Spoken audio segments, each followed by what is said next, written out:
जब हाथ में कलम और किताब लेकर पहली बार स्कूल जाते हैं तो आप याद रखिए, आपका पहला कदम जब उस स्कूल में पड़ता है तो उस एक कदम को सपने से हकीकत में बनाने वाले हजारों साल संघर्ष करने वाले ये महापुरुष ही थे, संत गुरु ही थे।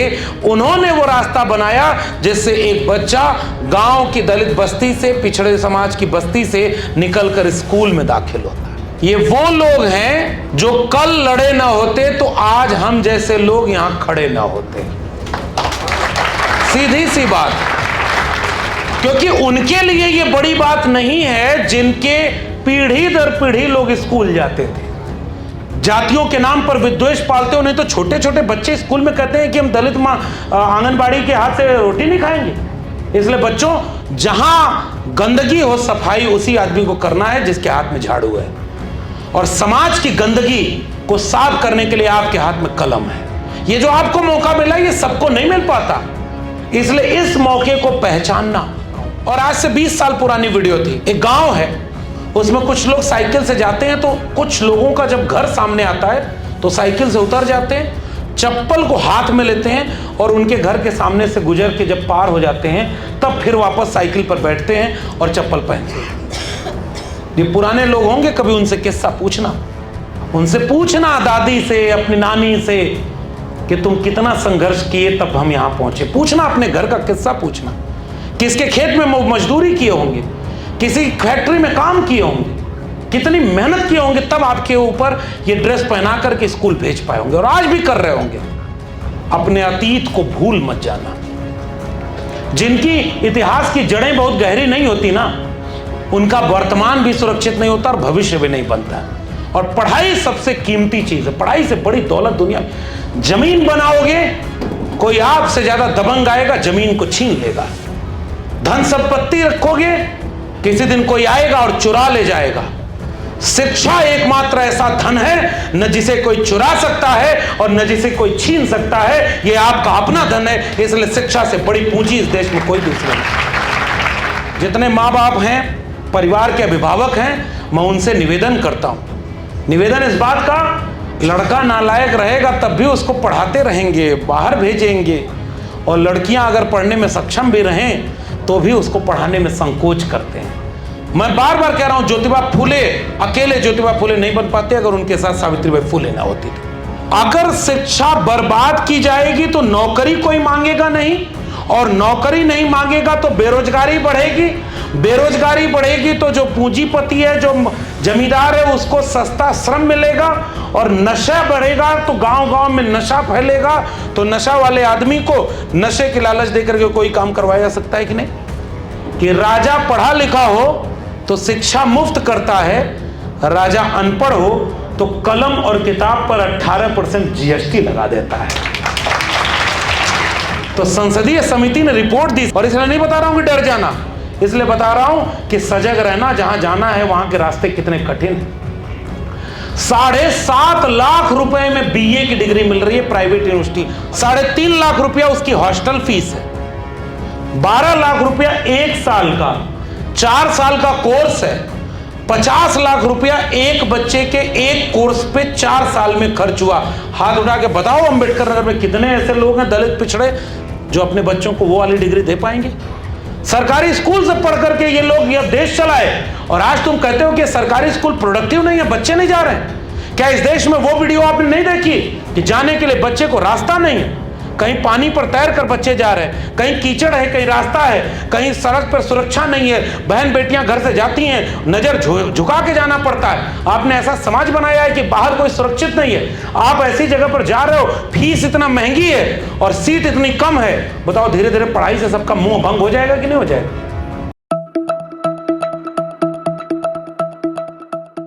जिले के उन तमाम लोगों को जो इस सभागार में मौजूद हैं, और कुछ लोग अगर बाहर से भी आए होंगे, आप सबको मेरा क्रांतिकारी जय भीम, जय मंडल, जय संविधान है। इनकलाब जिंदाबाद। सबसे पहले ये ऐसा कार्यक्रम है जिसमें एक बार पहले भी मैं आ चुका हूं, और इस कार्यक्रम की खासियत, इसकी विशेषता,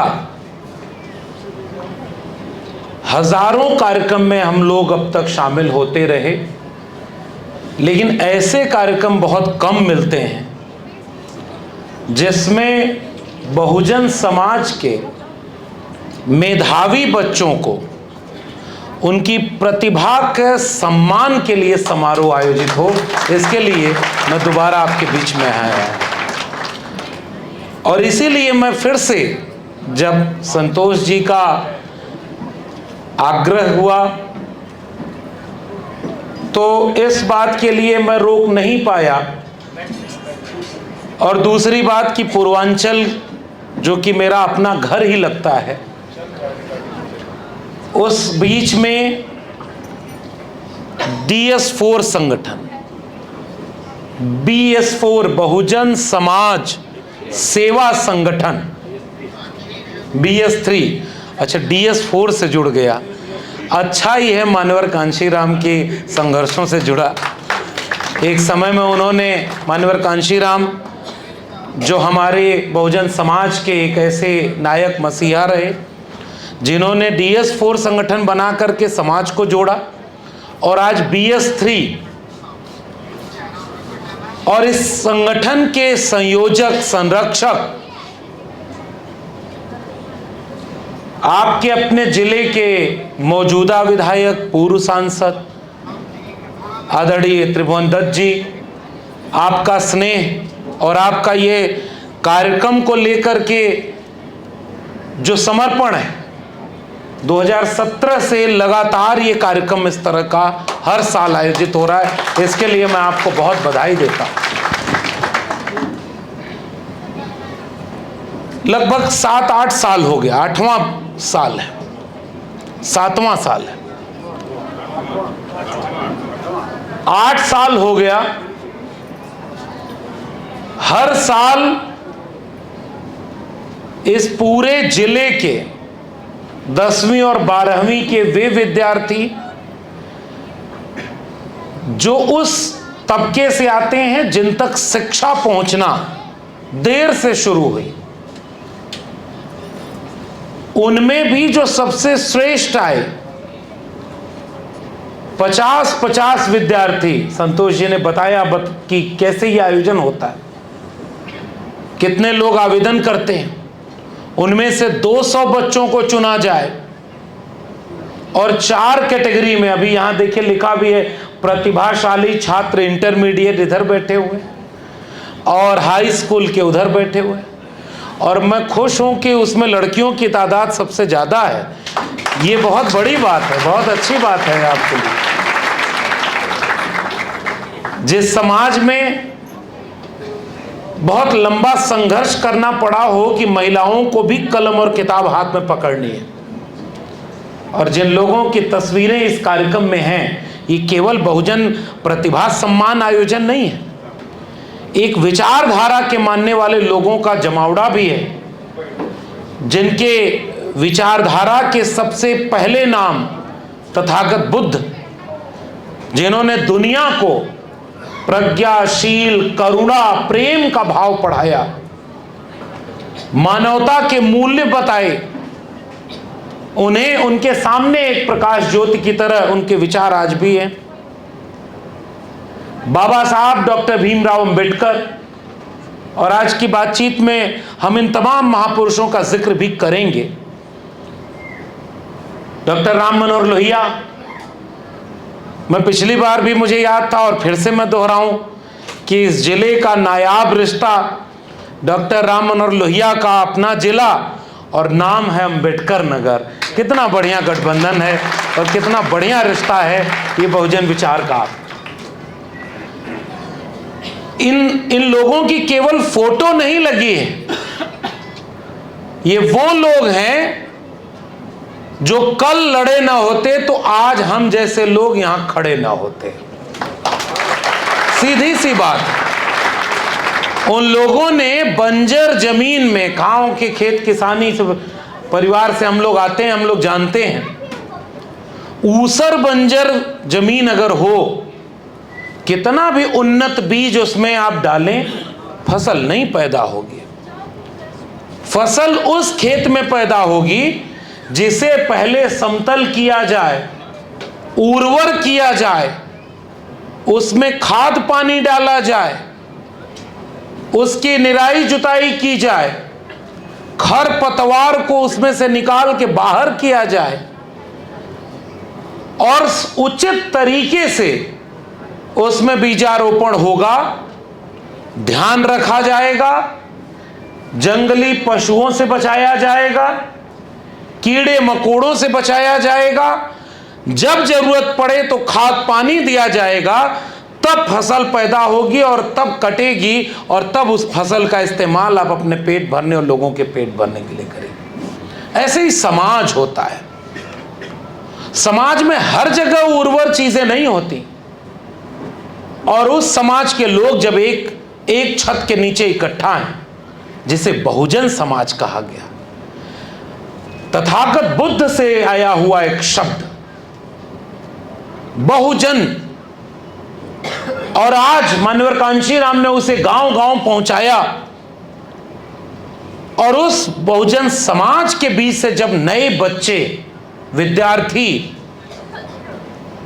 जब हाथ में कलम और किताब लेकर पहली बार स्कूल जाते हैं, तो आप याद रखिए आपका पहला कदम जब उस स्कूल में पड़ता है तो उस एक कदम को सपने से हकीकत में बनाने वाले हजारों साल संघर्ष करने वाले ये महापुरुष ही थे, संत गुरु ही थे। उन्होंने वो रास्ता बनाया जिससे एक बच्चा गांव की दलित बस्ती से, पिछड़े समाज की बस्ती से निकलकर स्कूल में दाखिल होता है।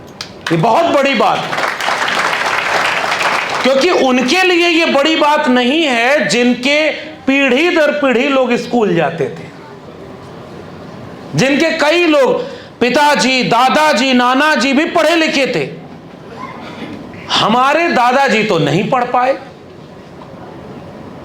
लेकिन खेत में किसान थे, भैंस गाय चराते थे।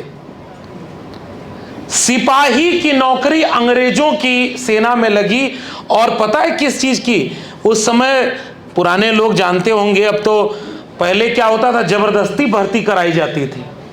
आते थे, पकड़ के ले जाते थे, भाई भर्ती होनी है। लोग भाग जाते थे जल्दी कि कौन जाएगा भर्ती होने, हम अपने खेत में काम करेंगे, मेहनत करेंगे। और उनको पकड़ के ले गए तो वो अंग्रेजों के जमाने में सिपाही बने, और जैसे ही मौका मिला छोड़ के नौकरी भाग आए घर। दूसरे का नौकरी कैले से अच्छा है कि अपने खेते में अपन मालिक बन के रहो। उस समय नौकरी का उतना प्रभाव नहीं था, जिसके पास खेत था वो और नहीं जाता था। लेकिन उन्होंने समझा कि हमारे बच्चे अगर पढ़े लेंगे नहीं तो फिर आगे जीवन मुश्किल होगा। तो हमारी पिछली पीढ़ी को स्कूल भेजा, प्राइमरी स्कूल, सरकारी स्कूल भेजा। और जब हमारे पिताजी, बड़े पिताजी, ये लोग पढ़े समझे, स्कूल गए, तो पहली बार कई 100 वर्षों के परिवार में हमारे जैसे व्यक्ति को एक विश्वविद्यालय में भेजा, इलाहाबाद विश्वविद्यालय में एडमिशन कराया, और हम दिल्ली विश्वविद्यालय तक पहुंचे। तो ये एक यात्रा की तरह आपके बीच में है, हम भी आपकी तरह। मुझे याद है, आज तो मैं थोड़ा सा देर से आ पाया, बनारस से आ रहा था, और पिछली बार जब मैं आया था तो बहुत भीड़ थी इस कार्यक्रम में। मुझे याद है आज भीड़ कम है, मुझे और डर था कि और कम होगी, क्योंकि मौसम विपरीत है, बारिश हो रही है। लेकिन फिर भी पूरा हाल भर गया। ये इस वैचारिक कार्यक्रम को लेकर के आप सबका समर्पण दिखाता है, इसके लिए मैं आपको बहुत धन्यवाद देता हूं। ऑर्केस्ट्रा का नाच हो जाए तो बिना बुलाए भीड़ पहुंच जाती है, और उसके कार्यक्रम के बाद अगर पूरी सब्जी बंट जाए तो भीड़ का कोई मतलब ही नहीं। इतना अपार भीड़, रोके नहीं रुकेगा। खाना बनेगा 500, आएंगे 5000। लेकिन जब वैचारिक कार्यक्रम होता है, जब कलम किताब की बात होती है, स्कूल के बच्चों को बुलाया जाए और वैचारिक कार्यक्रम किया जाए, तो वहां वही पहुंचता है जो जगा हुआ होता है, जो समझता है कि शिक्षा वो शेरनी का दूध है, जो पिएगा वो दहाड़ेगा। अभी हमारे पूर्वज तो आप सब लोग, इसीलिए वैचारिक कार्यक्रमों में बहुत भीड़ नहीं होती, गोष्ठी होती है। इसीलिए आदरणीय त्रिभुवन दत्त जी जिस मिशन मूवमेंट से निकले हैं, या इनकी पीढ़ी के तमाम लोग, और मैं इस बात के लिए इनकी तारीफ इनके सामने करना चाहता हूं, नेता सांसद विधायक बनने की राजनीति तो बहुत पहले से चली आ रही और आगे भी चली जाएगी। आएंगे लोग, बनेंगे, अच्छे बुरे हर तरह के लोग बनेंगे, लेकिन मान्यवर कांशीराम ने जो सिखाया, पे बैक टू सोसाइटी, अगर अपने समाज के लिए वो कोई कुछ काम न कर पाए तो निजी तौर पर बहुत बड़े बड़े पद मिल जाएं, समाज कुछ दिन बाद उन्हें भूल जाता है, और जो लोग समाज के लिए काम करते हैं उन्हें समाज हमेशा याद रखता है। और ये कार्यक्रम इसलिए मैं बहुत इसकी तारीफ करना चाहता हूं, और मेरी ख्वाहिश है कि काश हर जिले में ऐसा एक BS3 जैसा संगठन हो जाए और हर जिले के ऐसे प्रतिभाशाली बच्चों को ऐसे ही सम्मानित किया जाए। मनोबल बढ़ता है।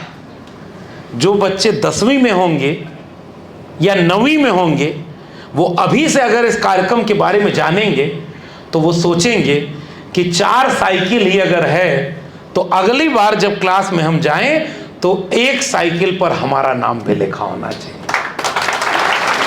उसके भीतर एक प्रतिस्पर्धा का भाव पैदा होगा, एक विचार पैदा होगा कि यह सम्मान किस बात का किया जा रहा है, और उसके प्रोत्साहित होकर के वो पढ़ने की दिशा में और मजबूत होगा। और अभी इस आयोजन में ही हमारे सांस्कृतिक प्रकोष्ठ के लोग हैं और बहुजन गीत गा रहे थे। मैं आप सबको बहुत धन्यवाद देता हूं, जब आपके गीत में जय भीम का नारा है, बाबा साहब के विचार हैं, और क्या बढ़िया धुन है। तो ये सब कुछ मिलकर के एक ऐसे समय में इस माहौल को, इस कार्यक्रम को किया जा रहा है, और ऐसे प्रदेश में किया जा रहा है जहां ऐसी सरकार चल रही है जो सरकारी स्कूल पर ताला लगा रही है और वहां मधुशाला खोलवा रही है बगल में। आप सोचो, कल्पना करो। इसलिए इस कार्यक्रम की अहमियत और बढ़ जाती है, और जरूरत है इस तरह के कार्यक्रमों की। आप सब बच्चे और आपके अभिभावक, इस शहर के प्रतिष्ठित लोग, हम सब जानते हैं बाबा साहब डॉक्टर अंबेडकर ने एक बात कही कि मैं किसी भी समाज की तरक्की अगर देखनी है तो 2 चीजों से देखूंगा। एक, उस समाज में महिलाओं की स्थिति कैसी है। किसी समाज की महिलाएं अनपढ़ हैं तो वो समाज कभी तरक्की नहीं कर सकता। किसी समाज की महिलाएं अगर घर के भीतर कैद हैं, चूल्हे चौके बर्तन घर वालों की सेवा, उस समाज और उस परिवार का कभी बहुत दूर तक विकास नहीं हो सकता। और जिस समाज में विश्वविद्यालय और स्कूल बर्बाद हों, वो दुनिया में कभी विश्व गुरु नहीं बन सकता।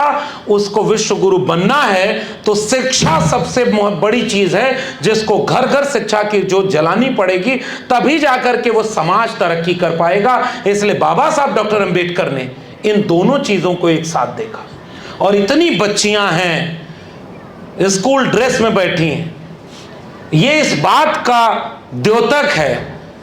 आज से 10 साल बाद, 15 साल बाद मैं उम्मीद करता हूं बच्चों कि आप सब आज के कार्यक्रम को याद करोगे कि जब हम 10वीं में थे, 12वीं में थे, और एक कार्यक्रम करके हमारा मनोबल बढ़ाया गया, हिम्मत बढ़ाई गई, और उसके बाद हमने और मेहनत की और मन से पढ़ाई की, कोचिंग किए, कॉम्पिटिटिव एग्जाम की तैयारी की। कोई आईएएस बनेगा आप में से, कोई पीसीएस बनेगा, कोई प्रोफेसर बनेगा, कोई इंजीनियर डॉक्टर भी बनेगा, कोई एसएससी में जाएगा और देश चलाएगा। तब आपको यह कार्यक्रम याद आएगा कि उस कार्यक्रम से हमारा भी हिम्मत बढ़ाया गया था, तब जाकर के हम यहां पहुंचे। इसलिए मैं आप सबको बहुत शुभकामनाएं देता हूं। और इस कार्यक्रम में चूंकि ये अलग तरह का कार्यक्रम है, वरना हम लोग बाहर दूसरे तरह की बातें करते हैं, लेकिन यहां मैं केवल शिक्षा पर बात करना चाहता हूं। एक चीज, एक साधे सब सद है और सब साधे सब जाए। कल्पना करो आप, जैसे एक फोटो यहां लगी है, इस बैनर के ऊपर एक छोटी सी फोटो महात्मा ज्योतिबा फूले की लगी हुई है। मैं यहीं से अपनी बात शुरू करूंगा और अगले कुछ मिनटों में कोशिश करूंगा कि जब आप यहां से जाएं तो हिम्मत और हौसला लेकर जाएं, उम्मीद लेकर जाएं, निराशा लेकर न जाएं। ये अगर मैं इस पे ज्यादा बोलूंगा कि स्कूल तो बंद हो रहे हैं, तो फिर आपके मन में आएगा कि फिर क्या होगा, फिर बचेगा कैसे। बंद हो रहा है लेकिन उसमें भी रास्ता रोशनी का निकलेगा, और मैं दिखाता हूं कैसे। और इतिहास जानना बच्चों, एक सलाह मेरी छोटी सी, जब समय मिल जाए पहले सिलेबस की किताब पढ़ना। सिलेबस सबसे पहले, पाठ्यक्रम। थोड़ा बहुत अंग्रेजी समझ रहे हो कि नहीं बताओ? कथावाचकों का प्रवचन सुनने की तरह नहीं बैठना है यहां पर। उसे बाबा के यहां सब सुनने जाते हैं ना, एक बाबा प्रवचन कर रहा है, बाकी सब चुपचाप बैठे हैं। उधर से कह रहा है बिस्कुट मत खाना, उसमें विष भरा है कूट कूट के। समझ गए किसकी बात कर रहे हैं? ओए कहा गुरुजी मेरे चरणों में आपका कोट कोट प्रणाम। देखा कि नहीं रील देखा? आजकल नए नए सब बाबा बन के बैठे हैं। अजीब अजीब चल रहा है देश में।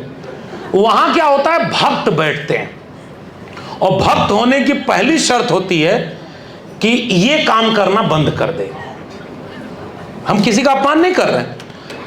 और शिक्षित व्यक्ति की पहली शर्त होती है कि उसका सबसे तेज काम करे तो दिमाग काम करे, और दिमाग को और खोलने के लिए यह शिक्षित कार्यक्रम है। इसलिए हम लोग वैचारिक बात करेंगे।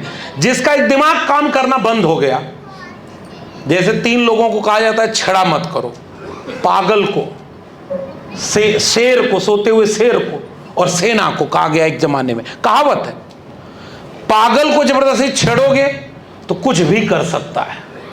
हमारे यहाँ सर गांव में हम लोग जैसे रास्ते स्कूल जाते थे, वहाँ एक आदमी बहुत पढ़ा लिखा, फिर कुछ दिन बाद कुछ उसको दिक्कत आई, और वो रोज उस सड़क के किनारे बैठकर कागज कलम लिखता था।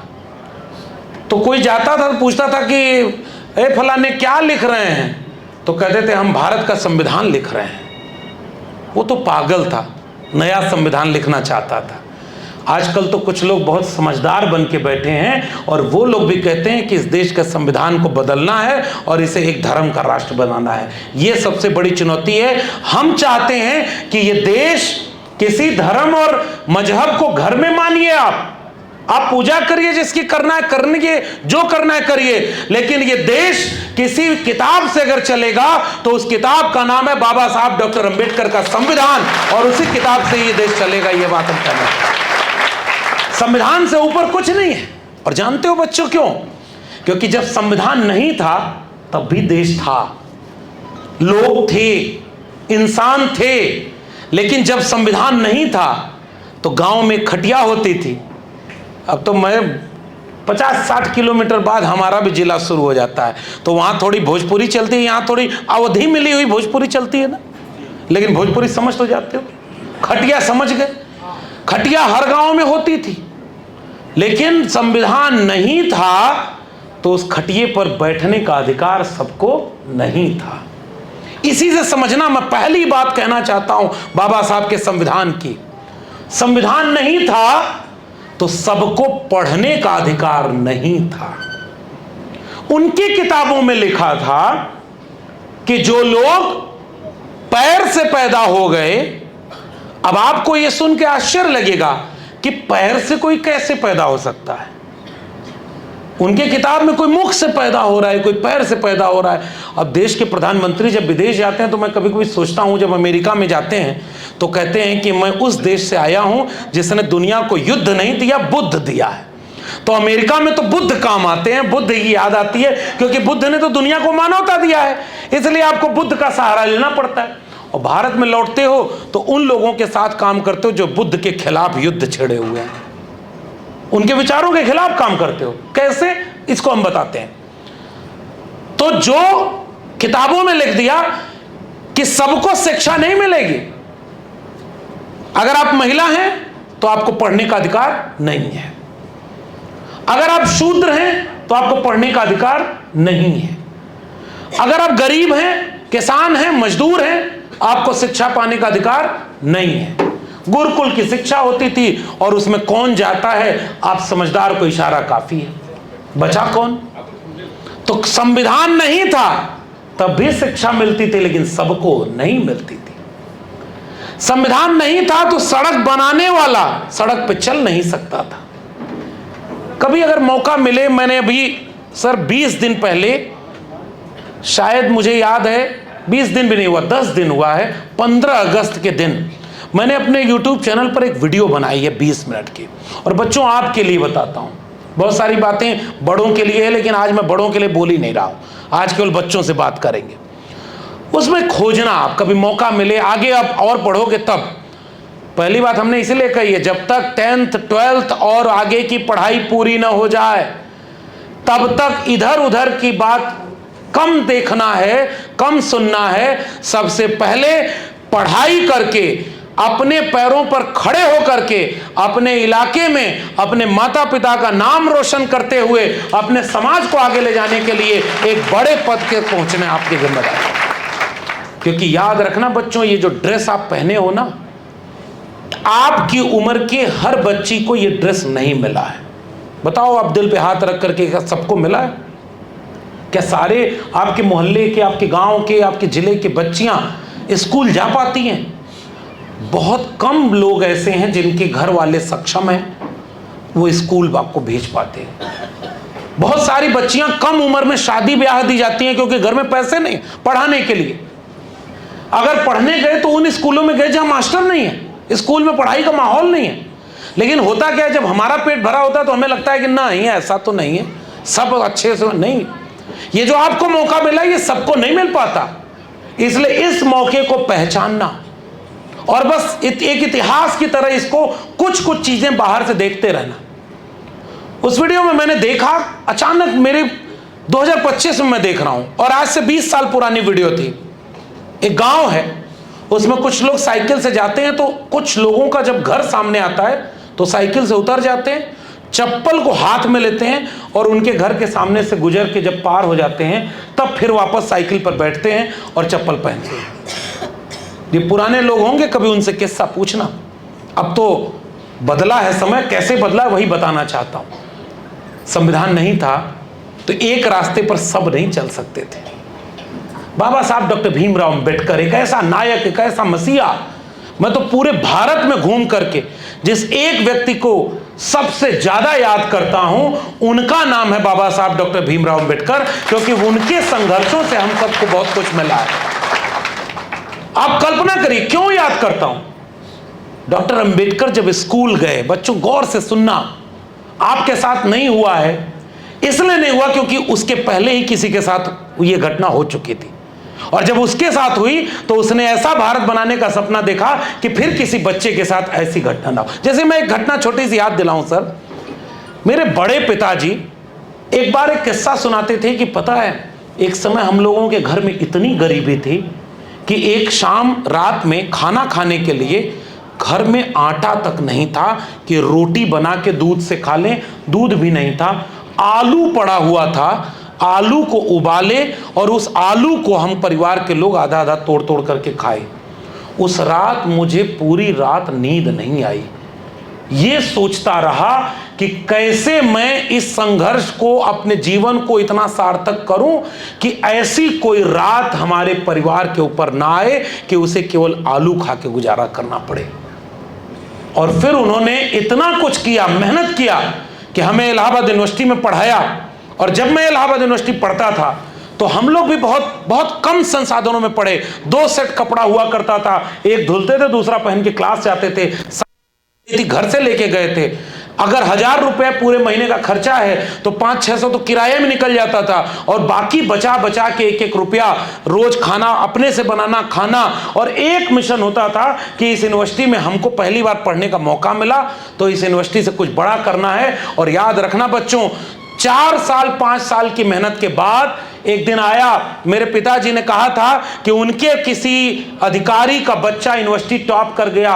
ये टॉपर बच्चे कितने अच्छे होते हैं। फिर एक दिन आया जब इलाहाबाद यूनिवर्सिटी में अपने बैच में मैं भी टॉप किया और गोल्ड मेडलिस्ट लाया, तब वो जा करके उन्होंने खुशी मिली।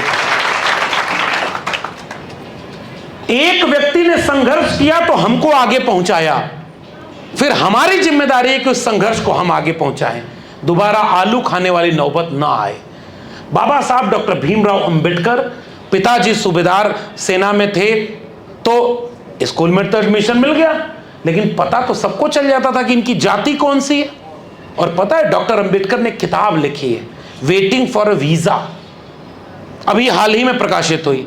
उसमें बाबा साहब ने लिखा कि मैं स्कूल जाता था तो मुझे कुछ दिन बाद देख करके आश्चर्य हुआ कि जिस मटके से सब पानी पी रहे हैं उस मटके से मैं नहीं पानी पीता। मैं जब कहता था मास्टर से कि प्यास लगी है तो मास्टर मेरे साथ चपरासी को भेजता था, चपरासी अपने हाथ से मुझे पानी ऊपर डाल के पिलाता था, और जिस दिन चपरासी नहीं होता था मैं प्यासे रह जाता था, मटके को छू नहीं सकता था। और बच्चों सुनना, गंभीर बात सुनना, उनकी क्लास में एक बार किसी से टीचर ने पूछा कि वो कौन सी चीज है जिसे तुम देख तो सकते हो मगर छू नहीं सकते। आप में से तमाम बच्चे होंगे तो बताएंगे कि जैसे आसमान, हम देख सकते हैं मगर छू नहीं सकते। कोई दूसरा बच्चा बोला कि सूरज, हम देख तो सकते हैं मगर छू नहीं सकते। तीसरा बच्चा बोला कि सपने, सपने हम देख तो सकते हैं मगर छू नहीं सकते। उसमें एक बच्चा खड़ा होकर बोला कि सर वो क्लास के बाहर रखा पानी का मटका। तो सर ने पूछा कि मतलब? तो कहा सर वो मटका मैं देख तो सकता हूं लेकिन छू नहीं सकता, क्योंकि मेरे छूने से वो मटका अपवित्र हो जाएगा। समझना इसको। ये वाक्य बोलने वाले डॉक्टर भीमराव अंबेडकर, जब उनको मौका मिला तो उन्होंने इस देश को ऐसा संविधान दिया कि अब ऐसा कोई मटका इस देश में नहीं होगा जो अछूत बना करके इंसान को ही कहे कि जिस तालाब से जानवर पानी पी सकता था लेकिन इंसान वो अगर अछूत है तो पानी नहीं पी सकता था। संविधान से एक ऐसा भारत बनेगा जिसमें किसी को भी उसके छूने से अपवित्र नहीं होगा। अगर देश है तो सबका बनेगा, सबको शिक्षा मिलेगी, और एक ऐसी खटिया बनेगी जिस पर बैठेंगे तो सब बराबर बैठेंगे, कोई ऊपर और कोई नीचे नहीं बैठेगा। इसलिए हमारे ऊपर नहीं गुजरी तो ये मत समझना कि इतनी आसानी से ये बराबरी मिल गई है। पिछली पीढ़ी ने कुर्बानी दी है। डॉक्टर अंबेडकर रोए थे जब उनके साथ अपमान हुआ, नौकरी से निकाल के आए। मैं थोड़ा सा किस्सा उन लोगों का इसलिए बता रहा हूं क्योंकि कुछ अपने आसपास के जब बड़े लोगों के बारे में आप सुनते हैं ना तो उनसे प्रेरणा लेते हैं। डॉक्टर अंबेडकर ऑफिसर पद पर सयाजी बाग बड़ोदरा गुजरात में नौकरी करने गए, और मैं मानता हूं कि जो संगठन आपको सम्मानित कर रहा है इस तरह के बहुत सारे कार्यक्रम आप लोगों ने किए भी होंगे। मैं उसी बात को अपने तरीके से आपके बीच में रखना चाहता हूं। 10 दिन नौकरी कर पाए, 32 डिग्रियां तो लोग कहते हैं, 4-4 PhD, इतना पढ़ लिख करके आए तो चपरासी उनको फाइल फेंक कर देता था, पानी पीने के लिए अलग रखा हुआ था। नौकरी करने गए तब भी डॉक्टर अंबेडकर ने 10 दिन नौकरी करने के बाद एक बार पारसी घर में उनको रहने का ठिकाना मिला जब तक अंदर नहीं मिल रहा था, और उन्होंने जाति छुपा करके घर में किराए पर कमरा लिया। यहां बैठे हुए जितने भी ओबीसी समाज के लोग होंगे ना वो भी ये बात समझेंगे। अब तो मुख्यमंत्री जो है उसका भी घर गंगा जैसे धुलवा के वो सब बता रहे हैं कि तू हूं तो यह हुआ। बताइए, दूगो कथा सुनावे गई ना, कुल चोटी भी बढ़िया रहे, 10-15 साल से कथा भी कुल अच्छा कहत रहना, वो नहीं का कहत रहना, और ओकरे बाद भी चोटी मुड़वाए के क्या क्या किया रे भाई। इस समाज को कब समझ में आएगा? तुम अगर उनके हिसाब से ढल भी जाओगे तब भी तुम्हारी जाति को वो कभी भूलने नहीं देंगे। कितना अपमान किया, आप समझोगे हम कहां खड़े हैं। इसलिए बच्चों आपके सामने केवल ये कह रहा हूं, बूढ़ी दादी, नानी, दादा या बूढ़ा कोई आदमी आसपास हो ना तो फुर्सत में उनके पास बैठकर पुराने किस्से सुना करना। वो किस्से सुनाने वाला अब लोग कम बचे हैं। उनसे पूछना, दादी से, अपनी नानी से, कि तुम कितना संघर्ष किए तब हम यहां पहुंचे। पूछना, अपने घर का किस्सा पूछना, किसके खेत में मजदूरी किए होंगे, किसी फैक्ट्री में काम किए होंगे, कितनी मेहनत किए होंगे तब आपके ऊपर ये ड्रेस पहना करके स्कूल भेज पाए होंगे, और आज भी कर रहे होंगे। और कई बार हम भूल जाते हैं, इसलिए मैं ये किस्से सुना रहा हूं। संविधान ने वो अधिकार दिया कि सब बराबर होंगे, और संविधान की बराबरी की वजह से हम लोग यहां खड़े हैं। इसलिए पहला संकल्प लेना आज, अपने अतीत को भूल मत जाना। जिनकी इतिहास की जड़ें बहुत गहरी नहीं होती ना, उनका वर्तमान भी सुरक्षित नहीं होता और भविष्य भी नहीं बनता। कभी ऐसे सबसे मजबूत पेड़ कौन सा होता है? सबसे दूर तक टिका रहता है, सबसे बड़ा पेड़ होता है। और बरगद में कोई एक जड़ होती है? जब कमजोर पड़ती है जड़ तो उसकी शाखाओं से लिपटी नीचे निकली हुई उसकी टहनियों की एक शाखा जमीन में गड़ करके दूसरी जड़ बना लेती है। वही पेड़ आंधी में बचता है जिसकी जड़ मजबूत होती है। याद रखना इस बात। और हमारी जड़ का एक सिरा हमारे बहुजन महापुरुषों, संतों और गुरुओं से जुड़ता है।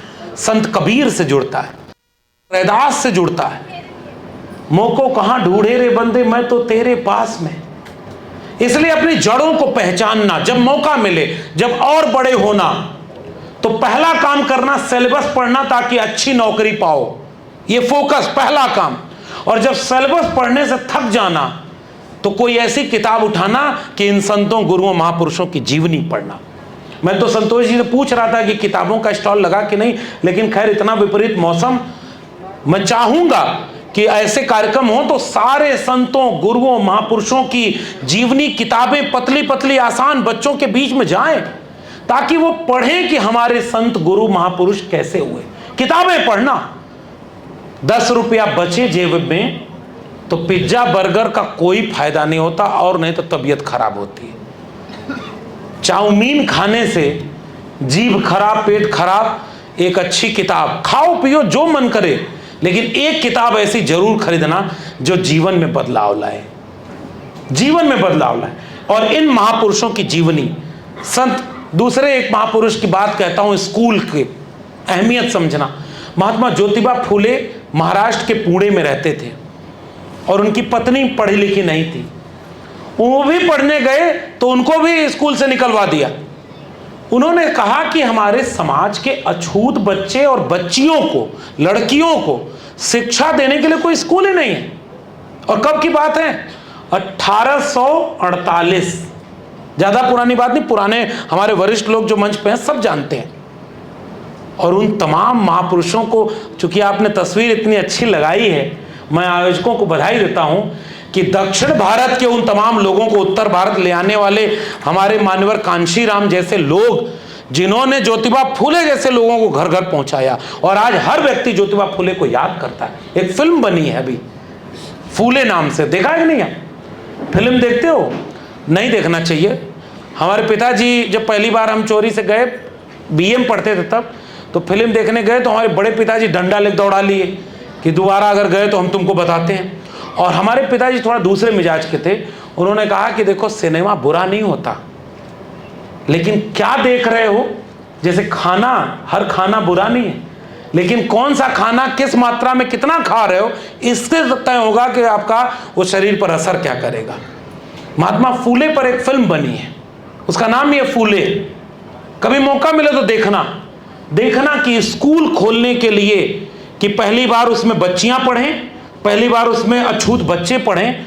जब महात्मा फूले स्कूल खोले तो पहले अपने घर में अपनी पत्नी को पढ़ाए। जैसे जितने पुरुष यहाँ, फिर भी यहाँ इतनी महिलाएं तादाद में हैं, लेकिन बहुत सारे पुरुष अकेले आए हैं, क्योंकि उनको लगता है क्रांति अकेले होगी, महिला घर में रहेगी। हमें लगता है ज्योतिबा फूले और सावित्रीबाई फूले, क्या गजब का उनका रिश्ता था। और पहले उन्होंने सावित्रीबाई फूले को शिक्षित किया। पता है कैसे शिक्षित किया? पेड़ की टहनी तोड़ करके जमीन पर अक्षरों को बना करके उन्होंने पहला अक्षर ज्ञान दिया था।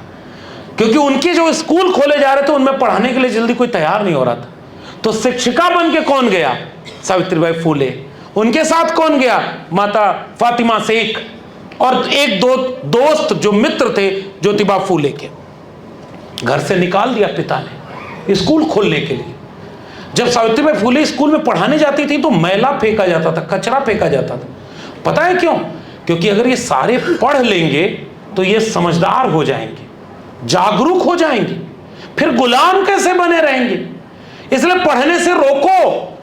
स्कूल खोलना बहुत बुरी बात है, पाप है, अनर्थ है। और धर्म की किताबों में हमारे लिखा है कि सबको शिक्षा नहीं मिलनी चाहिए। बाबा साहब अंबेडकर, जिसे अपना तीसरा गुरु मानते थे, महात्मा बुद्ध, और उसके बाद संत कबीर और महात्मा फूले को, उन्होंने स्कूल खोला। और सावित्रीबाई फूले जब पढ़ाने जाती थी मैला फेंक देते थे, कचरा फेंक देते। अब हम महिलाएं बैठी हैं और हमारे घर में भी महिलाएं, एक दिन कोई अपमान करके देखे, दूसरे दिन वो काम करना या तो छोड़ देंगे या उससे लड़ जाएंगे। अगर लड़ने लायक नहीं है तो काम छूट जाएगा। लेकिन महात्मा सावित्रीबाई फूले एक दिन रोने लगी। ज्योतिबा फूले से कहीं कि अब हमसे नहीं होता, इतना अपमान करते हैं ये लोग, केवल इसलिए कि मैं उनके बच्चियों को पढ़ाना चाहती हूं, शिक्षा देना चाहती हूं। ज्योतिबा फूले ने कहा कि वो तुम्हारे ऊपर गोबर फेंकते रहेंगे, तुम उनके बच्चों को पढ़ाते जाना, एक दिन गोबर फेंकने वालों को दुनिया भूल जाएगी और तुम्हें दुनिया याद रखेगी, क्योंकि तुमने शिक्षा की ज्योति को जलाया। और आज वाकई उनका नाम नहीं पता किसी को जिन्होंने उनके खिलाफ अपमान किया था। और माता सावित्रीबाई फूले और ज्योतिबा फूले को दुनिया याद करती है। वो भी याद करते हैं जो आजकल का स्कूलवा सब बंद करवा रहे हैं। बताइए, ऐसे हर घर क्या कहते थे, सर्व शिक्षा अभियान चला जिस देश में, गांव गांव में स्कूल खोला जाए। और आपके राज्य में, हमारे राज्य में 26,000 से ज्यादा स्कूल तो पिछले 6 साल में 2019 से लेकर 24 तक बंद हो गए। 26,000 ऑलरेडी बंद हो चुके हैं। और उसके बाद 5,000 अभी इसी 2-3 महीने में बंद हो गए, अगर शिक्षक लोग होंगे जानते होंगे। और 27,000 कुल बंद किए जाने वाले हैं।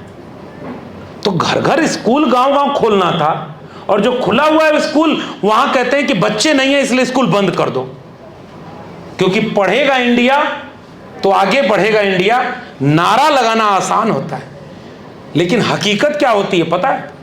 जब पढ़ेगा इंडिया तो समझेगा इंडिया, और जब पढ़ेगा इंडिया तो सोचेगा इंडिया, और जब सोचेगा इंडिया तो सवाल करेगा इंडिया, और जब सवाल करेगा तो झूठे लोगों का झूठ का पर्दाफाश हो जाएगा, और सच्चाई के सवाल से समाज नफरत से बच जाएगा। और जो लोग समाज को बांट करके राज करना चाहते हैं, आपको अनपढ़ बना के राज करना चाहते हैं, उनकी दुकान चलती रहेगी। और अगर आप पढ़ लिख लेंगे तो उन सब की दुकान बंद हो जाएगी। इसलिए वो पहला काम स्कूल बंद कर रहे हैं ताकि आप अनपढ़ बन जाओ, अनपढ़ बन जाओ।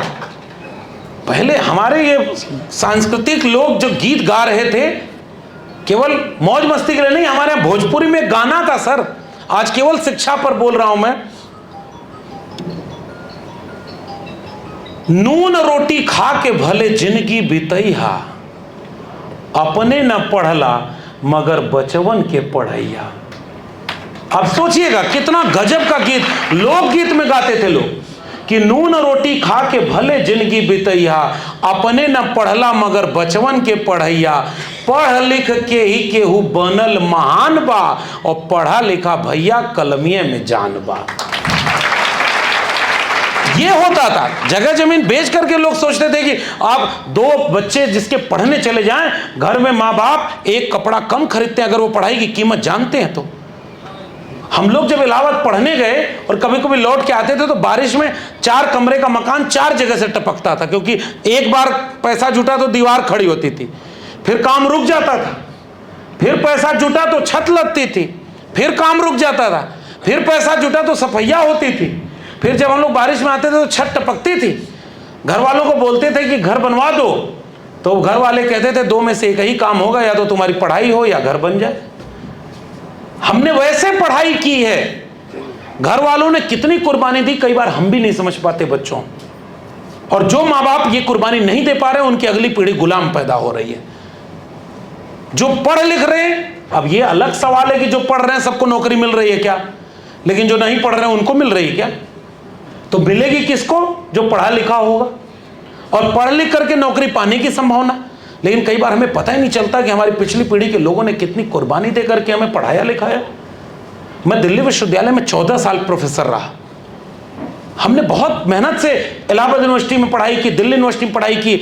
मैं चाहता हूं, और आदरणीय त्रिभुवन जी बैठे हुए हैं, पूरी आयोजन समिति बैठी हुई है, इस कार्यक्रम को मैं तब सफल और मानूंगा जब इन सम्मानित प्रतिभाशाली बच्चों में से अगली बार कोई कार्यक्रम हो 5 साल बाद ही सही, तो पता चले कि किसी बच्ची का जेएनयू में एडमिशन हो गया, किसी का डीयू में हो गया, किसी का विश्व यूनिवर्सिटी में हो गया, तब जाकर के इस कार्यक्रम को हम सफल माने। और बच्चों, सपना हमेशा बड़ा देखना कि हम भी उस विश्वविद्यालय में पढ़ेंगे। ये बगल में इलाहाबाद विश्वविद्यालय, पढ़ने जाओ। और पढ़ाई सबसे कीमती चीज है, पढ़ाई से बड़ी दौलत दुनिया में। जमीन बनाओगे, कोई आपसे ज्यादा दबंग आएगा, जमीन को छीन लेगा। धन संपत्ति रखोगे, किसी दिन कोई आएगा और चुरा ले जाएगा। शिक्षा एकमात्र ऐसा धन है, न जिसे कोई चुरा सकता है और न जिसे कोई छीन सकता है। यह आपका अपना धन है, इसलिए शिक्षा से बड़ी पूंजी इस देश में कोई दूसरा नहीं। इसलिए मैं आपको केवल यह आह्वान कर रहा हूं और दूसरी कोई बात करने का मेरा मन नहीं है। और मैं चाहता हूं, पिछले कार्यक्रम में जब मैं आया था, आज मैं देर से आया क्योंकि जो रास्ता गूगल में पकड़ा दिया, आजकल गूगल से चल जा, हम तो बच गए। पहलवा देख लिए, वो गूगल ऐसी जगह पे चढ़ा दिया जो पुल पूरा बने नहीं था। देखा आप लोगों ने, गिर गई गाड़ी हुई में पुल। तो गूगल के भरोसे ना। एक जगह मैं जा रहा था, चुनाव था, 2024 का चुनाव था, और गूगल मैप लगा लिए कि शॉर्ट दिखा रहा है, और जब जाने लगे तो दिखा रहा है कि बस 500 मीटर दूर है आपका डेस्टिनेशन, और बीच में नदी थी जिसपे कोई पुल नहीं था। अब बताओ, गाड़ी को तैरा के ले जाते हैं कि किसको मशीन की तरह ही काम करती है। लेकिन सोचो, आजकल चैट जीटीपी आ गया, मोबाइल आ गया, दुनिया चांद पर जा रही है, और हमारे यहां सब पाखंडियों की कथा सुनने जा रहे हैं। एगो पाखंडी नारियल उड़ा रहा था टेलीविजन पर बैठ करके, देखा उसका? ऐसे मंत्र फूके, कहे नारियलवा के रुका हवा में उड़ा देते हैं। ऐसे मंत्र 2-4 फूंक के कलर नारियल हवा में उड़ाता। ज्योतिबा फूले ने एक किस्सा लिखा, अगले 10 मिनट में अपनी बात खत्म करूंगा, क्योंकि इन किस्सों से ही बच्चों याद रहेगा कि हमें क्या लेकर जाना है। ये साइकिल जो दी जा रही है, कुछ दिन बाद टूट जाएगी, जीवन भर नहीं रहेगी। लेकिन जिस दिन जो बच्चा और जो बच्ची इस साइकिल पर बैठे, उसके इलाके में वो जिस रास्ते जाएगी, जिस गांव में जाएगी, जो बच्चे अपने घर में लेकर जाएंगे, जिस दिन साइकिल यहां से जाकर सर खड़ी होगी, मैं तो सोच रहा हूं कि जितने लोग उसको देखेंगे, कितने लोगों का हौसला बढ़ेगा, और आप जैसे लोगों को दुआएं देंगे कि हाँ, प्रतिभा को सम्मान करने वाले लोग भी यहां। बहुत छोटी सी चीज है, चंद रुपयों की है। इससे ज्यादा रुपए तो लोग इधर उधर क्या क्या कर ले रहे हैं, और ढेर पैसा जो उन्हें कमा लेना, वो लूट के विदेश चल जाता हूं। जो के आदमी आल कहला कि मैं तो फकीर आदमी हूं, आगे नाथ न पीछे पगहा, कुल कहना ना है उनके के वो हैया ना के करे बदे लूटी। हाँ, अब पूरा देशवे लूट लेना तोरे समन में। बैंक बेच दिया। सरकारी नौकरी जहां होती थी, बच्चों याद रखना, बाबा साहब ने संविधान दिया और उसमें आरक्षण दिया। ये हमारे जितने बहुजन समाज के लोग बैठे हैं, हम तो सीना तान के कहते हैं, अगर इस देश में संविधान लागू ना होता और मंडल कमीशन की सिफारिश ना होती, तो मैं आजमगढ़ के किसी खेत में आज भी गाय भैंस चराता, खेत में काम करता, मजदूरी कर रहा होता। आज मैं 2-2 विश्वविद्यालय में पढ़ाई करके अपनी पहचान बनाया हूं, तो केवल इसलिए हो पाया है कि परिवार वालों की हिम्मत के बाद बाबा साहब के संविधान और मंडल कमीशन ने हमको रास्ता दिखाया। इसलिए संविधान को मत भूलना और पहचानना उन लोगों को जो आपके सामने संविधान के विरोध में एक भी बात बोले। संविधान बचाना आपकी और हमारी जिम्मेदारी है। संविधान सब कुछ है, इसीलिए क्योंकि वो खटिया, जिस खटिया पर आज सब बराबर बैठते हैं, वो संविधान ने दी है कि रुतबा मेरे सर को तेरे नाम से मिला है, और मुझको तो मेरा नाम भी तेरे पहचान से मिला है। औरों को मिला हो भले मुकद्दर से मिला हो, हमको तो मुकद्दर भी संविधान से मिला है। संविधान नहीं था तो क्या था हमारे पास? इसलिए बच्चों, पहली चीज संविधान, उसको बचाना, उसको पढ़ना, कभी मौका मिले उसको समझ पाओ, पढ़ना। दूसरी बात, पाखंडियों और अंधविश्वासियों से दूर रहना। संक्रामक रोग जानते हो, बीमारी छुअले से फैल जाले। पहलवा कोरोना अलग, कुछ दिन पहलवा भोजपुरी में बोले, थोड़ा समझ में, यहाँ कोई क्लास थोड़ा चली थी कि खड़ी भाषा में बोले, ज्यादा समझ में जो आए वो बात अच्छी है। एगो हमारे यहाँ की औरत अधेड़ उम्र की एक दिन सो के जगी और कहीं कि हमारे सपना में कोरोना माई आयल नहीं। कोरोना माई आके कहली कि 1 फुट गड्ढा खोद के 5 गो लौंग 5 गो इलायची, 1 गो नींबू लाल कपड़ा में बांध के अगर गाड़ दो तो कोरोना धरती से खत्म हो जाएगी। तो दुनिया का पढ़ा लिखा लोग वैक्सीन बना रहा था और अनपढ़ कोरोना माई का मंदिर बना रहा था। बताओ दोनों में से क्या चुनना है आपको? सिंपल आसान सी बात है। आज सरदर्द करने लगे तो दवाई लोगे कि कोई मंत्र का जाप करोगे? बहुत आसान सी बात है ना। हम किसी के खिलाफ नहीं बोल रहे, लेकिन सोचो ना, बीमार होते हो तो हॉस्पिटल जाते हो, कोई आपके साथ अन्याय कर दे तो कोर्ट कचहरी जाते हो, थाना जाते हो, और जब आपको मुक्ति पाने के लिए शिक्षा चाहिए होती है तो स्कूल कॉलेज विश्वविद्यालय जाते हो। तो हमें तो जो दिया तो इन्होंने दिया, और इस सब को देने वाला भारत का संविधान। लेकिन पाखंड और अंधविश्वास से बच के रहना, और पाखंडियों से बचना इसलिए भी जरूरी है कि आजकल कुल मोबाइल में वह कुलावल ना। एक औरत गई और कही कि भगवान प्रभु हम जो ने पता चला 8 करोड़ की गाड़ी से चलते हैं। हमारे यहाँ दिल्ली में वो कथा कहने आया, 8 लाख रुपया में सट्टा तय हुआ था और उसको लास्ट टाइम पर पेमेंट पूरा नहीं हुआ, वो कथा छोड़ के चला गया। ऐसे ऐसे क्या है भाई? दिल में रखो ना जिसको रखना। पढ़ेगा भारत तो पाखंड से बचेगा कि नहीं बचेगा? सच एक लाइन का मेरा जवाब सवाल है, अगर इस देश को पाखंडियों से बचाना है तो शिक्षा बचाएगी, पढ़े लिखे लोग बचाएंगे। अगर एक अनपढ़ को कोई आकर बताए कि हे हिंदू जागो, तुम्हें मुसलमानों से खतरा है, तो कहीं हाँ यार खतरा तो है, क्या करेंगे, चला आप मारे वहां चलेंगे। और पढ़ा लिखा आदमी हुई तो कहीं रुका 1 मिनट बैठा तो नहीं, कैसन खतरा? तो कहीं आपका धर्म खतरे में है तो तू पूछबा कैसे? तो कहे कि ना मुसलमानों से खतरा है, तो पूछेगा कोई कैसे खतरा है? तो कहे उनका आबादी बढ़ती है, तो तू कहा आंकड़ा तो बता रहा है कि हिंदू के ढेर बढ़ल है। 30 करोड़ आबादी तो उन भारत आजाद हुआ तब थी, 140 करोड़ में आज कितने करोड़ हिंदू हैं? फिर सवाल आप पूछोगे, आप सवाल कर रहे हो उससे। कोई आपसे आगे कहा, पहले हमने इलाहाबाद में पढ़ा जा रहा था, जौनपुर में जब बस रुका थे वो पर्चा लेके कुलामा हर सीट पे बांट दें। ठेठ भाषा में देखिए कथा सुनी, बहुत भारी भरकम भाषण का कोई मतलब नहीं है सर, मोटी बात समझनी है। कुलियामा इसे पन्ना है, हर सीटिया पर रख दें, और पन्नवा पे क्या लिखल है पता? यह पर्चा जिस पर 1000 बार एक नारा लिखा हुआ धर्म का, सुरेश कुमार ने देखा, अपने जेब के खर्चे से 100 पर्चा छपवाया और लोगों में फ्री में बांट दिया। 24 घंटे बाद सुरेश कुमार के जीवन में बड़ा अच्छा परिवर्तन आया, उनको नौकरी लग गई, मेहरारू बीमारी ठीक हो गई। और वहीं रुपेश कुमार थे, उन्होंने पर्चा फाड़ के फेंक दिया, रुपेश कुमार के घर में 2 गो बकरी मर गई अगले 24 घंटे। अब वो पर्चा पढ़ने के बाद आप क्या करेंगे बताओ जरा? अब न तो हमसे फेंकत बनी न तो से बंद करी, जेब में पैसा ना हो तो छपावत न बनी। भाई ये क्या है? पढ़ा लिखा आदमी रहेगा तो कहेगा नहीं ये आपका काम, हमारा काम हमारा। अगर इस देश में कोई एक चीज जिसको पर्चा छपवा के पढ़ना चाहिए और लोगों को पढ़ते पढ़ते जागरूक कराना चाहिए तो उस किताब का नाम है भारत का संविधान। दूसरी किसी चीज को अब इतना बड़ा मत समझो जिसको इस तरह से प्रचारित करो। कथा भागवत, आप धर्म रखो अपने दिल में। मौको कहां ढूंढे रे बंदे, मैं तो तेरे पास में, ना मैं मंदिर ना मैं मस्जिद ना काबे कैलाश में, ना मैं जप में ना मैं तप में, ना मैं व्रत उपवास में, खोजी हो तो तुरते मिली हो पल भर की तलाश में। कहें कबीर सुनो भाई साधो, मैं तो हूं विश्वास में, सब श्वासों की श्वास में। ये बाहर की लड़ाई हमारी है ही नहीं। और हमारे जितने महापुरुष थे उन्होंने कलम की बात की। बाबा साहब अंबेडकर बाबा साहब तब बने, बच्चों याद रखना, बाबा साहब पूजने वाली चीज नहीं है कि फोटो रख के माला चढ़ा दिया तो हम बाबा साहब के भक्त हो गए और जोर से जय भीम बोला। नहीं, बाबा साहब ने विपरीत परिस्थिति में भी पढ़ाई का दामन नहीं छोड़ा और कलम और किताब हाथ में रखा।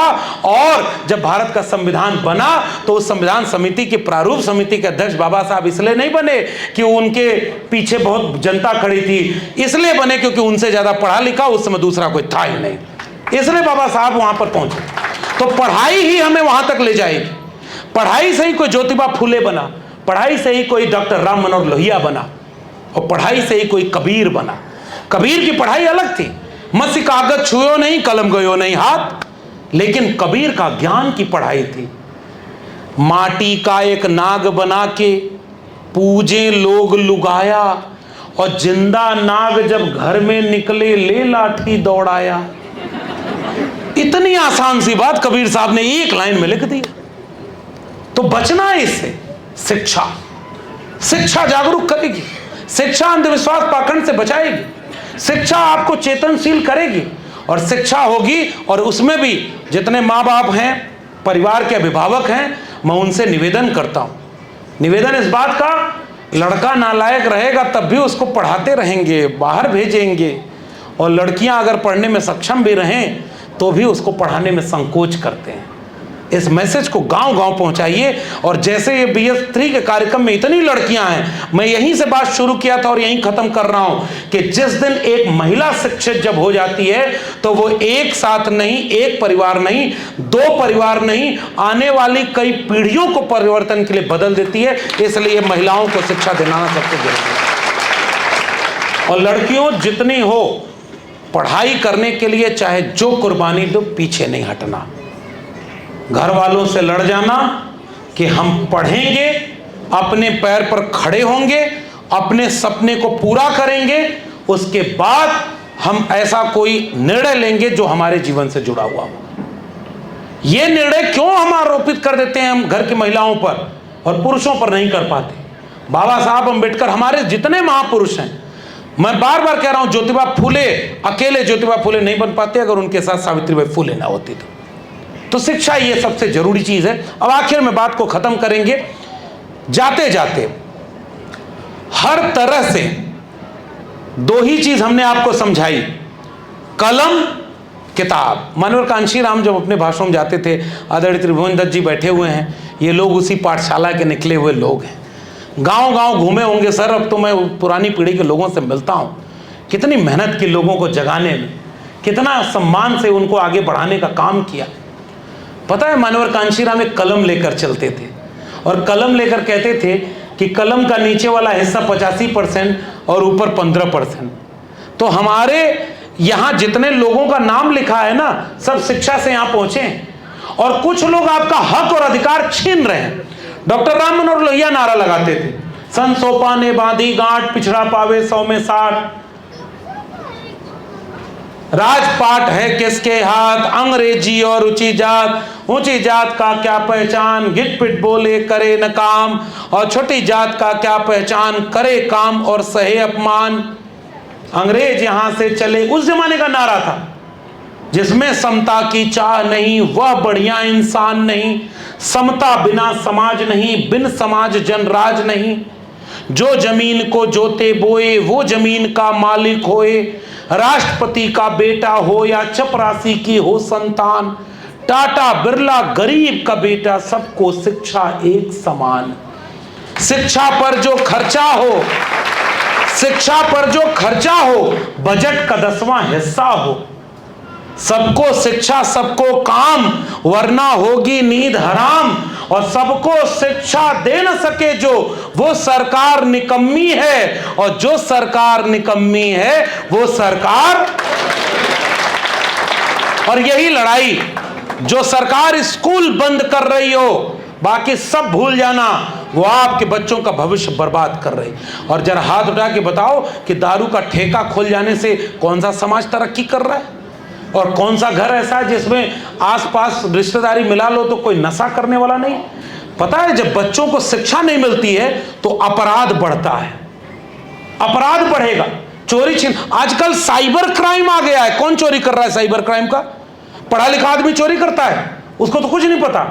पढ़ा लिखा बेरोजगार साइबर में डकैती। हमारे अम्मा के फोन आयल, आप माता जी आपका अगर 2 मिनट के अंदर OTP ना बतैलो तो तुम्हारा बैंक अकाउंट बंद हो जाए। हमारा अम्मा का सांस फूले लगल। हाँ बतावा, का बतावे के? तो कहीं मैसेज हो गया, तुरंत बतावा हो के मम्मी तुरंत बता दी, बैंक का जितना पैसा था गायब। हम जब तक पहुंचे तो हमने कहा क्या हुआ, तो कहा वो कल फोन करके OTP ये बतावा, नहीं तो बैंक बंद हो जाए। हम कह लाता हूँ कि मूर्ख बना दल, कह चुप रहो, चल बैंक वाला देख के आओ जा। बैंक वाला कहे माता जी कितनी बार हम लोग कहते हैं कि इसको जो है आपको भेजते हैं मैसेज कि बैंक का कोई OTP नहीं बताइएगा। अब माता जी कहनी हमारे पढ़ाई ना वाला था, हम का देख के बताइए। जहाँ शिक्षा नहीं होगी वहाँ आपका अपना माल लूट लिया जाएगा। आपका सामान लूट जाएगा। और आजकल शिक्षा के अंधेरे में झोंका जा रहा है लोगों को, इसलिए बच के रहना और शिक्षा की जोत जलाना। अब आखिरी बात, जो पढ़ लिख लिए हैं हमारे जैसे लोगों की जिम्मेदारी क्या है?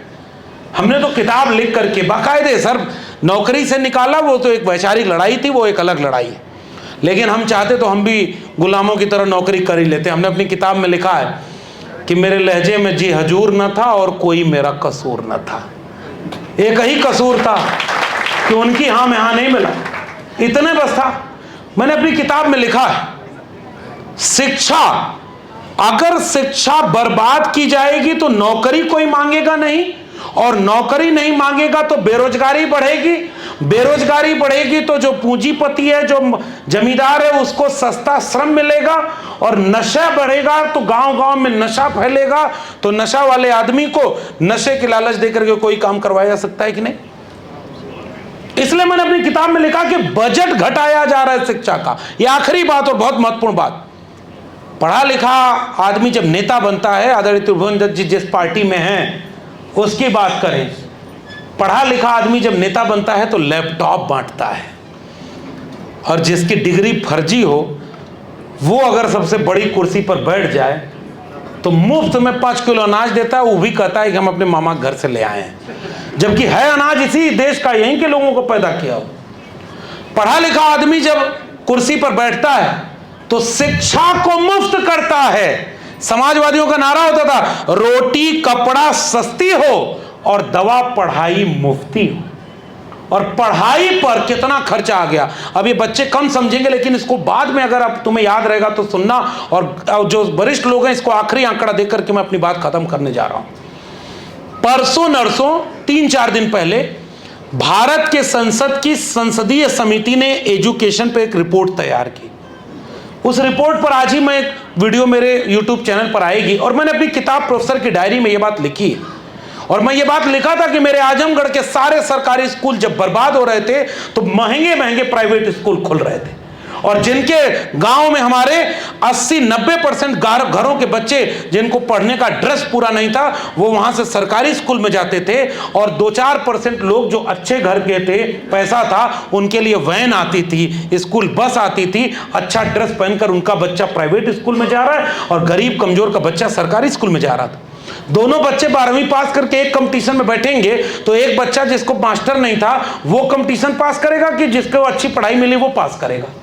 सोचो, आप जिस गांव में रहते हो वहां कोई कोचिंग में ना हो, वहां मास्टर पढ़ाने ना आए, सिलेबस पूरा ना हो, और एग्जाम में बैठा दिया जाए, किसका दोष है? आप परीक्षा दे करके इलाहाबाद में पढ़ाई कर रहे हैं बच्चे, एग्जाम देने जाते हैं, पेपर लीक हो जा रहा है, बताइए किसका दोष है? और जाकर के लाखों लाख रुपए में नौकरियां बिक रही हैं, लूटा जा रहा है, धांधली हो रही है। एक वैकेंसी ऐसी नहीं है जिसमें पेपर लीक ना हो और जिसमें नौकरी लूटी ना जाए। और इसीलिए मैंने प्रोफेसर की डायरी में यह बात लिखी थी कि राजा पढ़ा लिखा हो तो शिक्षा मुफ्त करता है, राजा अनपढ़ हो तो कलम और किताब पर 18% जीएसटी लगा देता है। 18% जीएसटी है। अगर मर्सिडीज गाड़ी खरीदने जाओगे तो 9% जीएसटी है, और कलम और किताब पर 18% जीएसटी। तो संसदीय समिति ने रिपोर्ट दी। सर मैं आखिरी बात ये आंकड़ा आपको बता रहा हूं, और इसलिए नहीं बता रहा हूं कि डर जाना, इसलिए बता रहा हूं कि सजग रहना, जहां जाना है वहां के रास्ते कितने कठिन हैं। 7.5 लाख रुपए में बीए की डिग्री मिल रही है प्राइवेट यूनिवर्सिटी, अशोका, गलगोटिया और बिट्स पिलानी, जो बड़े बड़े प्राइवेट यूनिवर्सिटी हैं।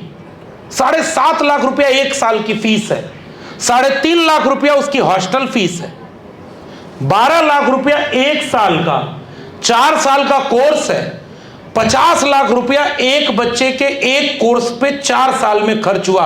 हाथ उठा के बताओ अंबेडकर नगर में कितने ऐसे लोग हैं दलित पिछड़े जो अपने बच्चों को वो वाली डिग्री दे पाएंगे? और उसके बाद उनका बच्चा विदेश में पढ़ रहा है, और सब उसके बाद अपना बेटा बेटी को विदेश में पढ़वाता है। आपके मोहल्ला में आके कहता है धर्म खतरे में है, बचाने जाना है, मंदिर को मस्जिद से लड़ा दो, हिंदू को मुसलमान से लड़ा दो, इस जाति को उस जाति से लड़ा दो, और अपनी दुकान चलती रहे राजनीति की। इसलिए बच्चों, कभी किसी दंगे की भीड़ में, नफरत की भीड़ में मत जाना। तुम्हारी लड़ाई मंदिर मस्जिद हिंदू मुसलमान किसी की नहीं लड़ी है, तुम्हारी लड़ाई कलम और किताब की है। जो कलम किताब की बात करे वही तुम्हारा नेता होगा, वही तुम्हारा अभिभावक होगा और वही तुम्हारा आगे वाला प्रवर्तक होगा। जो शिक्षा की बात करेगा वही दिल्ली में राज करेगा, जो संविधान की बात करेगा वही दिल्ली में राज करेगा। इसलिए मैं संसदीय समिति की रिपोर्ट दे रहा हूं। 2014 में इस देश का शिक्षा बजट 5.8% था टोटल जीडीपी का। मतलब समझ रहे हो, 100 रुपया अगर इस देश के पास है तो 5.5 रुपया शिक्षा पर खर्च होता था, तो शिक्षा कम पैसे की मिलती थी। और अब 2025 के बजट में उसको घटा के आधा से भी कम कर दिया गया, 2 रुपया खर्च हो रहा है। तो शिक्षा का बजट घटेगा तो शिक्षा महंगी होगी कि नहीं होगी, और शिक्षा महंगी होगी तो गरीब से दूर हो जाएगी कि नहीं हो जाएगी। ये पुरानी पीढ़ी के जितने लोग बैठे हैं, हम सारे लोग सरकारी स्कूल से पढ़े हुए लोग हैं, पुराने लोग सब जानते हैं। सरकारी स्कूल से पढ़ करके ये लोग ये देश चलाए, और आज तुम कहते हो कि सरकारी स्कूल प्रोडक्टिव नहीं है, बच्चे नहीं जा रहे हैं। क्या इस देश में वो वीडियो आपने नहीं देखी कि जाने के लिए बच्चे को रास्ता नहीं है? कहीं पानी पर तैर कर बच्चे जा रहे हैं, कहीं कीचड़ है, कहीं रास्ता है, कहीं सड़क पर सुरक्षा नहीं है, बहन बेटियां घर से जाती हैं, नजर झुका के जाना पड़ता है। आपने ऐसा समाज बनाया है कि बाहर कोई सुरक्षित नहीं है। आप ऐसी जगह पर जा रहे हो, फीस इतना महंगी है और सीट इतनी कम है। बताओ धीरे धीरे पढ़ाई से सबका मुंह भंग हो जाएगा कि नहीं हो जाएगा? पहले कहते थे पढ़ोगे लिखोगे बनोगे नवाब, और खेलोगे कूदोगे बनोगे खराब, ताकि बच्चे खेल कूद से दूर होकर के पढ़ाई में जाएं। और गांव में अब एक आदमी प्रॉपर्टी डीलिंग का 4 बार बिजनेस किया, 5वें दिन वो फॉर्च्यूनर से घूम रहा है। और जो पढ़ लिख करके इलाहाबाद कंपटीशन तैयारी कर रहा था, वो 69,000 शिक्षक भर्ती में उसकी नौकरी नहीं पूरी हुई। इसलिए सरकार चुनना तो देख करके कि जो आपके भविष्य से खिलवाड़ न करे, क्योंकि आप नागरिक हो और जागरूक नागरिक बनना। जो समाज अगर केवल बिजली पानी और 5 किलो अनाज पर वोट डालेगा, वो शिक्षा कहां से पाएगा? सरकार बनने के बाद शिक्षा पर वोट डालोगे, शिक्षा को आप आंदोलन का विषय बनाओगे, शिक्षा पर जागरूकता फैलाओगे, शिक्षा पर सवाल करोगे, तब न शिक्षा बचेगी। जब शिक्षा बचाना ही नहीं है तो क्या करोगे? इसलिए बच्चों, आपको 2 काम करने, खुद तो शिक्षित होना ही है, लेकिन सोचो जिस सीढ़ी से चढ़कर आप ऊपर आए, आपके पीछे से वो सीढ़ी तोड़ी जा रही हो। मैंने अपनी किताब प्रोफेसर की डायरी में अभी बाहर आपको मिलेगी, अगर मन करे तो लेके पढ़िएगा। मैंने कहा है कि जिम्मेदार वही है जो किराए के घर में रहता है। उस किराए के घर से अगर छत टपकने लगे तो उसको प्रेम नहीं होता है, क्योंकि उसको पता है आज हैं कल चले जाएंगे। और जिसने घर बनाया होता है ना, उससे घर से प्रेम होता है कि ये घर हमारे पुरखों ने बनाया है, बड़े मोहब्बत से इस बगीचे को सींचा है। इसलिए पाखंडियों अंधविश्वासियों से बचना, अंधविश्वास से बचना और शिक्षा पाने के लिए इस घर को बचाने की सबसे बड़ी जिम्मेदारी हमारी। तो इस उम्मीद के साथ कि आप सब प्रेरित होंगे, हमें लगता है जितने बच्चे यहां बैठे हैं सबको कोई ना कोई सम्मान मिलेगा। आप लोग यहां सम्मानित होने आए हैं, लेकिन जब दूसरे बच्चे मिलें आपसे तो उनसे ये सम्मान लेकर के इस भाव में मत जाइए। हमारे यहाँ जो मॉनिटर बन जाता था वो अपने आगे आगे चलता था, बाकी कहा तुम पीछे चलो, मैं मॉनिटर हूँ, तो हमारे बराबर कैसे हुआ पीछे जाकर बैठा। ये वाला भाव नहीं आना चाहिए। सम्मान, जिस वृक्ष में फल ज्यादा लगते हैं वो झुक जाता है, झुकते हैं वही जिसमें जान होती है, अकड़ना तो मुर्दों की पहचान होती है। तो विनम्रता सीखिएगा, बड़ा होना विनम्र होना है। यह सम्मान आपके अहंकार को तुष्ट करने के लिए नहीं है कि आप ये जाएं और कहें कि मैं तो सम्मानित होकर आया हूं। नहीं साहब, ये तो भी शुरुआत है। एक साइकिल मिली, एक दिन इसी जगह से संकल्प लेकर जाना बच्चों कि इस साइकिल पर बैठकर जो बच्चे चल रहे हैं उनको देखकर बाकी बच्चे समझें कि अगली बार हम भी अपने घर के किसी भाई बहन को ये साइकिल देने के लिए मौका निकाल कर उसको पढ़ाएंगे और उसको मजबूत बनाएंगे। जो शील्ड बाबा साहब अंबेडकर की, अशोक चिन्ह का लाट, क्या वैचारिक कार्यक्रम है साहब। पूरी आयोजन समिति को बधाई दीजिए। एक एक चीज में विचार झलकता है। ये पंचशील का फटका, ये विचार है, ये एक जिंदा विचार है। तो जब विचार गांव में जाएगा तो विचार को लेकर गांव में जाना कि संविधान को बचाना है और पाखंडियों से बचना है, अंधविश्वास से बचना है, और अंधविश्वास और पाखंड से बच के शिक्षा की तरफ जाना है। और आखिरी बात कि संकल्प लेके जाना कि शिक्षा का मैंने प्रोफेसर की डायरी में ये वाक्य लिखा कि मैं जिस सीढ़ी से चलकर आया हूं, अगर वही सीढ़ी तोड़ी जाएगी तो मुझे सीढ़ी भी बचाना होगा। बचाओगे कि नहीं बचाओगे? आप सोचो। आपको स्कूल अपने छोटे भाई बहनों के लिए बचाना कि नहीं बचाना? घर में बड़े भाई बहन अगर न पढ़ें तो छोटका मोबाइल चलाएगा कि नहीं चलाएगा? आजकल सब परेशान है कि बच्चा पढ़ता नहीं, मोबाइल चलाता है। क्योंकि जब बच्चा बड़ा हो रहा था तो माताजी पिताजी लोग पहले मोबाइल चला रहे थे, तो बच्चा देख करके सीखता है। बच्चे को हम सिखाना चाहते हैं और जोर से चीख करके बोलते हैं धीरे बोलो, तो बच्चा चीखना देखा कि आपका धीरे बोलना देखा? सोच के बताना। आपको बोलना था धीरे बोलो और ये बात आपने चीख करके बोली। घर में आप तनाव का माहौल रखते हो, नफरत का माहौल रखते हो, जातियों के नाम पर विद्वेष पालते हो। नहीं तो छोटे छोटे बच्चे स्कूल में कहते हैं कि हम दलित माँ आंगनबाड़ी के हाथ से रोटी नहीं खाएंगे। इसलिए बच्चों, जहां गंदगी हो सफाई उसी आदमी को करना है जिसके हाथ में झाड़ू है, और समाज की गंदगी को साफ करने के लिए आपके हाथ में कलम है। तो शिक्षा केवल नौकरी पाने के लिए नहीं है, नौकरी पाना, क्योंकि बिना नौकरी के आगे हिम्मत नहीं मिलती, आगे प्रोत्साहन नहीं मिलता है, लेकिन केवल अपनी नौकरी के लिए नहीं। अगर मशाल देखा है, रिले मशाल कभी देखा है? एक मशाल लेकर दौड़ता है व्यक्ति तो दूसरे को पकड़ाता है, फिर दूसरा उस रिले मशाल को आगे पकड़ाता है, फिर वो तीसरे चौथे को पकड़ाता है और मशाल जलती चली जाती है। शिक्षा की ज्योति महात्मा ज्योतिबा फुले, सावित्रीबाई फुले, बाबा साहब अम्बेडकर, डॉक्टर राम मनोहर लोहिया ने जलाई, हमें पकड़ाई। हमें अगली पीढ़ी को उस जलती हुई मशाल को पकड़ाना है। इसलिए शिक्षित बनो, संगठित रहो, संघर्ष करो। खत्म करने की बात ये समझिए, इससे अच्छा वाक्य मुझे दूसरा नहीं दिखता जो बाबा साहब डॉक्टर अम्बेडकर ने कह दिया। Educate, organise and agitate. शिक्षित रहो, शिक्षित बनो, शिक्षित करो, संगठित रहो, संगठित बनो, संगठित रहो, और संघर्ष करो हक अधिकार पाने के लिए। हक अधिकार मिलेगा तभी जब एकजुट रहेंगे। तो बताओ, जाति के नाम पर लड़ना सही है कि गलत है? तो जाति के नाम पर बटेंगे नहीं, हम जमात में जुटेंगे और सब लोगों से प्रेम मोहब्बत करेंगे। मजहब और धर्म के नाम पर लड़ाई क्या जरूरी है? तो ये हमारी लड़ाई नहीं। और शिक्षा पा करके शिक्षा की रोशनी जगाना, वक्त की ये जरूरत समझ लो, बिन पढ़े अब गुजारा नहीं है। मैं पूरी आयोजन समिति को फिर से धन्यवाद देता हूं, त्रिभुवन जी को और संतोष जी को और पूरे विधायक जी जैसे हैं। मैं तो चाहता हूं कि हर जिले में एक BS3 जरूर बने सर। मैं तो ये दुआ लेकर जा रहा हूं और यही बात कह के मैं अपनी बात को खत्म करूंगा कि वक्त की ये जरूरत समझ लो, बिन पढ़े अब गुजारा नहीं है। न कोई साथी और न हुकूमत, कोई भी अब तुम्हारा नहीं है। तुम पढ़ो और पढ़कर लिखो सब, वरना तारीख बदली मिलेगी।